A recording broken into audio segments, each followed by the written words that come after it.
Gemini, hello there, my beautiful friends. We're going to do your general tarot reading for late September 2025. Thank you so much for joining me today. You know, I appreciate each and every single one of you. So let's get right down to business as always and start you off with an oracle card here, just so we could dip our toes in the energy and see what's happening for the lovely Gemini collective. Hope you're all doing fabulous and fantastic, my friends. Let's get it going here. My guide, spirit team, talk to me. What do we got for the Gemini collective in late September? What energies, messages, insights can we take a little peek at? And yeah, we're just going to take a real quick look at this first card. Then we'll get into the full reading itself. At the very end, I'll pull you a bonus card from the Shadowland Tarot, just to see what might be in the shadows or what shadow work you can lean into, which is always interesting. But let's get it going here. Let's rock and see what we got for Gemini. Late September. What's the vibe? What's the energy? Let's get this going here. One card, nice and quick for my good friends. There we go. Ask and you shall receive. So we have this Queen of Swords type figure. Now, this could be really good for you. That's one of your power cards, but she is not messing around. Okay, now that kind of fits in with what I was seeing for you last week. Very stern type of energy for one reason or another, but the Queen of Swords could be very good, especially if you're stepping into that. Now, before we fully dive in, if you're new here, I'll be speaking about the September subscriber surprise towards the end, so you might want to check that out. And also, if you could kindly illuminate that like button by tapping it right on its third eye, you know, I'd greatly appreciate it. But enough of the promo, back into the reading. Let's talk about this individual. Now, obviously, this tarot deck is this oracle deck is not a tarot deck, and we see this strong, divine, feminine figure there. She has the crown, and just the energy that she carries to me just screams Queen of Swords. Now, a good thing about the Queen of Swords, aside from being one of your power cards, and it doesn't matter male, female, or anything in between, it's not gendered. When I see her, I think of honesty, straightforward, to the point. There is no BS, no nonsense with her. So she's intelligent, she's smart, she's a strategist. So there's a lot of really beautiful energy when we have the Queen of Swords, especially for a Gemini. She's a very cerebral energy. So for some of you, yeah, maybe you're in your mind a little more so than normal. I know Geminis are usually very cerebral anyway, but you might just be up there a little more than you usually are. The downside, or something to watch out for with the Queen of Swords, sometimes she can represent serious things. So serious situations, things that you might want to take seriously.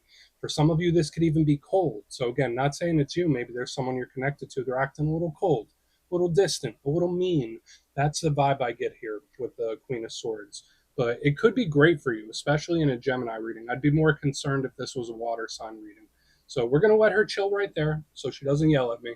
Let's get into tarot. And yeah, I always say that first card, it doesn't make or break the reading. It's just a little footnote. So let's get you 3 tarot cards in the upright, and we'll get into that intuitive juiciness. Let's shuffle it up one time here for Gemini.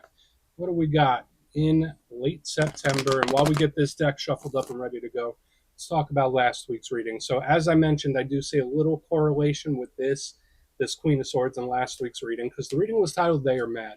And the reason it was titled that, I was picking up an aggression.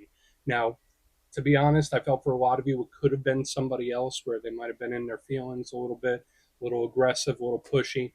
For some of you, maybe someone stepped on your toes, right? Maybe someone got on your wrong side. So just watch that energy, especially as we move forward, because we have the Queen of Swords. A little bit of aggression. But we're going to see what shows up this week. As you know, energy is very fluid, never set in stone, so only take this how it hits for you, because we could be seeing your vibe or somebody else, right? Let's get it going. 3 cards for my Geminis to start. What is happening? What do we got for our good friends here in late September? Thank you. Okay. Okay. Skeptical. Very skeptical type of energy. We have the Wounded Warrior in position number 1. That doesn't have to be a bad thing. I usually like an action card in the first position, but that Wounded Warrior is like, very protective. 8 of Pentacles. Could be good. I'm feeling very neutral so far about what I'm seeing and feeling, Gemini, and obviously that could change. Let's get one more here. One more for my Gemini friends. Thank you.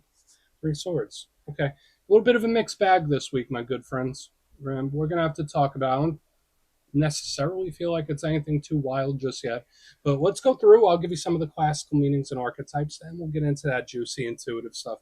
But at first glance, we have a nice mixture of elements here. I would say elementally these energies work pretty well with you. We have fire, which fire works well with air signs, so that energy, cool. And this is the realm of action, movement, passion, desire, drive, and it's the actions we take. The swords, that's your power element right there. So even though the card itself could be a little bit challenging, you're cool with the element and you can work with it. That's that cerebral energy I was talking about, that Queen of Swords, plan based, strategic, smart, intelligence, but just up in the mind. Then we have Earth right in the center, which kind of grounds it down. Now, the good thing about Earth energy, it can represent material things, work, business, blessings, abundance. I really like this. But in its challenge, sometimes earthy energy could impede us, or it could stop us, or it could slow us down. And that's something I'm like kind of picking up with this energy here in the front, where it's like, all right, what's gumming up the works here? What's slowing things down? Because there's an energy that does feel a little bit stuck. But let's go through this piece by piece and really start to build it out. Position number one, we start with the Nine of Wands. And this guy's not called the Wounded Warrior for no reason. We see him, he's standing. He has built a wall, right? And he is on guard. Now let's talk about the good things about this card. This is somebody that you cannot get one over on them. This is somebody where they see everything. Where it's like, all right, you can't fool me. I'm on guard. I'm watching things. It's a very intelligent card. So I like this in that sense. The Wounded Warrior could just be very territorial. The Nine of Wands is someone that's just extremely protective of the things they love, the things they're working on. It could be self-protection as well. And it's somebody standing their ground. That's a big thing too. So for some Geminis, there could be certain situations where it's like, you know what? I'm going to stand firm on this. I'm going to stand my ground. Now, what's the challenge with this card? It represents somebody that's been through something difficult, whether it's been recently, whether it's something a long time ago. It's an energy that's still lingering, and this person does not forget the lessons of the past. This could be someone that's still healing. This could be someone that's still hurt. In its roughest case, this could represent blockages. It could represent rejections.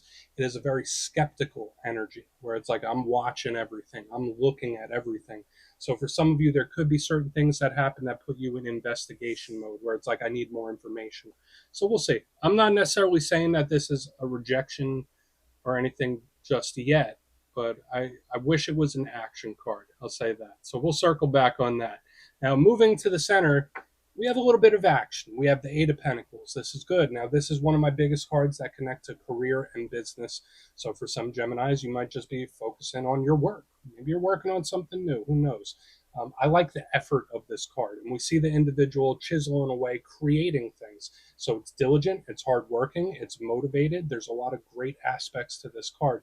Now, aside from business, money situations, and stuff like that, if we put this in the context of relationships, it's generally someone that wants to work on something or fix something or put energy into it. And that's one of the really good things about this Eight of Pentacles, is that it's something that could be fixed or mended, or it's someone wanting to build a bridge, so to speak.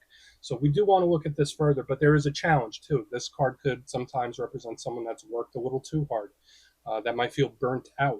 There could be certain things that you're putting a lot of energy into where Spirit might be saying, like, hey, Gemini, maybe you should put energy over here instead. I don't want to say it's a fruitless task, because it is a good card, but hopefully your efforts are paying off when we see it. And it could be a bit of a workaholic type of energy. Now, moving to the back end, we have the Three of Swords. Very iconic, right?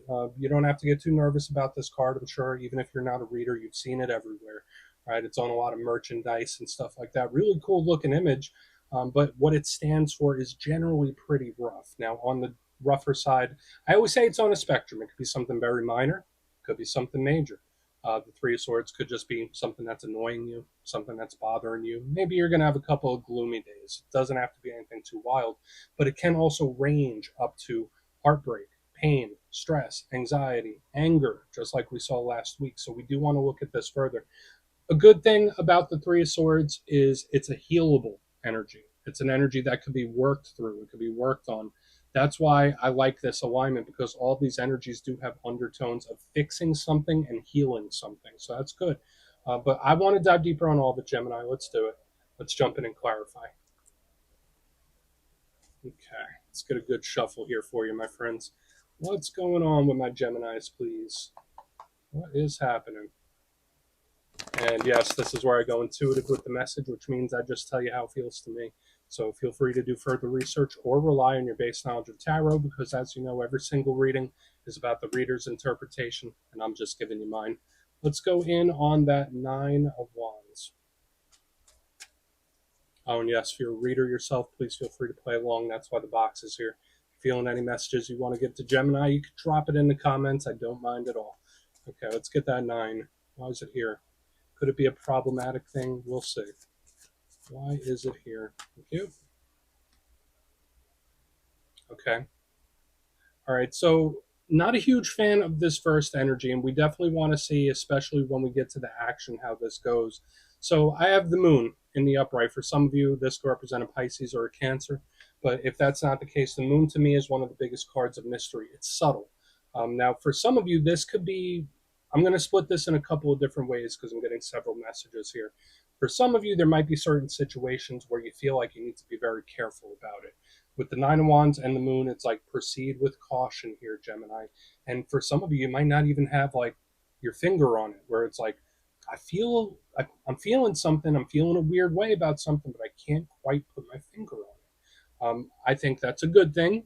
I think, better safe than sorry with a lot of situations that could pop up in this time. So I think there is a cautious approach is the best approach, regardless of what you're dealing with, whether it's personal, whether it's work. Spirit wants you to take your time with something and just play it cautious, be extra cautious. Now, since the moon represents the hidden, the obscured, things that we don't see, the unexpected, this could absolutely be an unexpected or a surprising problem or situation that kind of shows up where the universe like throws a little curveball. But I don't think you're going to be caught flat-footed here. I feel like this is something like your intuition is going to help you, where it's like, all right, well, something happened, but I kind of felt it. Like I didn't see it completely, but I kind of felt something was going to happen. So watch those gut instincts in this time. So yeah, those are my main things. Cautious approach. Your gut could be trying to tell you something, and for another portion of you, yeah, it could just be a situation or problem that pops up out of nowhere. Let's keep moving because again, that's not the end of the story. That's just where we're starting. Let's see what's up with the Eight of Pentacles. That could have been way worse. And for another portion of you, I'm getting more information as I'm trying to move on. The investigation mode. So I'm not sure if it's you or another person, but when I see this, it's like, there's something off, or there's something to see here. So don't be surprised if something pops up where it's like, no, there's more to the story. I need to figure it out. It's like I'm digging for information. Let's keep moving to the Eight of Pentacles. Let's see why that's here. There might be more information from what I'm thinking. And it shouldn't be ignored. I have the Ace of Swords in reverse underneath the Eight of Pentacles. Like, all right, like how can you fix something without all the facts? Or how can you work towards something like healing and working towards something like you need a clear view before you could get into any major healing of something. Now, the Ace of Swords is usually a card of conversation, right? It's a card of clarity. It's a card of truth and honesty, very similar to that Queen of Swords we had in the front. But the fact that it's in reverse under the Eight of Pentacles, it's like, I'm just going to ignore this. I'm going to put this on the back burner. I'm not going to pay attention to it. I'll ignore it and it'll go away. Um, I don't think that's the case because we still have the Three of Swords. So again, if something pops up out of the blue, I wouldn't put it on the back burner. I think the quicker you handle it, the better. That's just how it feels to me. Ace of Swords can also be pretty harsh, so watch out for things with business and work and stuff like that. But the main thing to me is like there is something that you should take serious. There is something that you should not be ignoring. So again, whether it's the problem, whether it's the situation, Spirit's like, do not ignore it. Don't just blow past it. You need to turn this sword upside down and really take a cold, hard look. And then there's still this energy here of like more information to come, where there's more information. It's like, no, you can't work on something without the full picture. Okay, I'm getting hyper specific. Again, only take what hits for you. Let's keep moving to the Three of Swords. Like, it doesn't necessarily feel bad to me. I just think there's something that should definitely not be ignored. Like, it feels like it needs attention. Let's go in on the Three of Swords. It needs to be addressed. It needs attention. Let's go. Let's see what the three has. How's the three in the mix? Okay. Fool. Okay.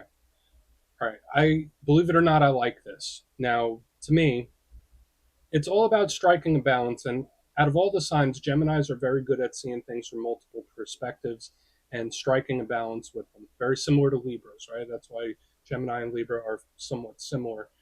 The Fool to me is a big card of action. Um, So I would say, just like we had here in the front, remember I was speaking about caution. When I see the Three of Swords and the Fool, this could be someone that does something without thinking it through. So this could be a little warning about being too spontaneous, jumping to conclusions, or possibly someone feeling like they messed something up. Okay, so I feel like there is a little warning here about a potential mistake or someone that feels like they acted before thinking it through. But aside from that, I think this is pretty good. Three of Swords and the Fool. It's like, all right, well, we got that out of the way. Let's move forward. So again, I feel like once something gets addressed, honestly, truthfully, all the cards out on the table, literally and figuratively, the energy moving forward is much, much better, honestly. Like with this Fool card in the upright, it's really good. But I just think it's super important in this time not to jump to conclusion, not to jump to action. Cautious approach in every area of life. And I'm not saying that to like make anyone nervous, but it's like just be cautious about it. Be cautious about something. Take it seriously. Like it's not a joke. Because sometimes with the Fool card, it's an energy that could make light of things. You ever meet somebody that when they're going through a difficult time, they joke about it? That's kind of how this feels to me, where like someone's going through something difficult and they're using dark humor to try to get through it. Which again, nothing wrong with that, but that doesn't truly heal the thing, right? Making light of it. Let's go through and do a quick recap, and we'll get into the shadow. Again, we're getting some hyper specific things here. You could check your other alignments, but if you kindly look in the box, position number one, we start with the Nine of Wands and the Moon. Very intriguing mixture of energy here. Again, I did say for some of you, you might feel something in the air where you might be on alert, you might be on guard, where it's like, something's off, I can't quite put my finger on it. So it's someone really keeping a close watch, which I think caution is the best move for a lot of Geminis right now, especially what we saw moving through the reading itself. And this could also represent a unexpected or surprising situation or problem popping up. Now, moving to the middle, if this does come to pass, Eight of Pentacles with the Ace of Swords in reverse, it is something that you should not ignore or put on the back burner. Jump on it quick, solve it quick, get all the information, get the cards on the table, and you want to pay attention to it and take it seriously. Don't put it on the back burner. Don't ignore it, because that's not going to solve anything. Moving to the back end, we have the Three of Swords with the Fool. I do see a good result where it's like, okay, we got that out of the way. Let's proceed. Okay, so again, I do see a nice energy that moves forward, but there is also an energy here where it's like, don't jump to conclusions and be cautious. Okay, don't think before you act. And there's this energy here of like fact finding and searching. So again, there could be certain things where it's like, there's more. I need to figure it out. So please take a screenshot if you want to look into it further. Let's see what's in the shadows. All right, let's get a good shuffle here for you. And yes, I always like to pull one shadow card at the very end just to see whether it's something within you or something you don't quite see. Shadow cards don't always have to be a challenge. They could be a good thing too. So let's get you one. What do we got for Gemini, please? Oh, and yes, if you made it to this point in the reading, please feel free to check out channel memberships. Put a link for it in the comments below. It's a beautiful way to support the channel, and I have much love for all my channel members. Okay, let's get this shadow card out. Nice and quick. Nice and quick for my friends. Thank you. All right, Queen of Pentacles, potential earth sign showing up here in the energy. The good thing about the Queen of Pentacles is that she's sturdy. She represents blessings. She represents predictability. But we need to look at her shadow side here because it's an energy that's not very flexible. It's an energy that could be set in its ways. Now, from my experience with Geminis, you are usually very adaptable at things, right? Like when something pops up, you work with it. You roll with the punches. You could think on your toes, so to speak. But when I see her in the shadows, it's an energy that's either being very stubborn or it's an energy that's not willing to negotiate, if that makes sense. Like it's just very set in its ways. So watch out for any individuals like this in this time. Now, if this is your energy, if there is something you're standing your ground about, I'm not going to say that's the wrong thing, but Spirit might just be asking you to try to view things from a different perspective too. Put yourself in someone else's shoes, or maybe someone needs to do that with you. Put their perspective in your shoes. But we're going to leave it at that, Gemini. That's what I have for you this week. Don't click away just yet, though. I'm going to give you the details of the September subscriber surprise. If you would like further insight on your situation, you could book a personal reading with me at my website, mastermetaphysics.com. The September calendar is already live, so we could have ourselves a little chat. But for the September subscriber surprise, giving away 3 copies of one of my favorite decks ever, the Everyday Witches Tarot. It's great for beginners and experienced readers. So if you'd like to get your name in for this, it's two simple things. As always, my friends, first, you must be subscribed. And second, let me know down in the comments, out of all the zodiac signs, which ones do you get along best with? You'll be entered to win, and at the end of the month, the winners will be announced in my community tab. As usual, my friends, much love, and I'll see you soon.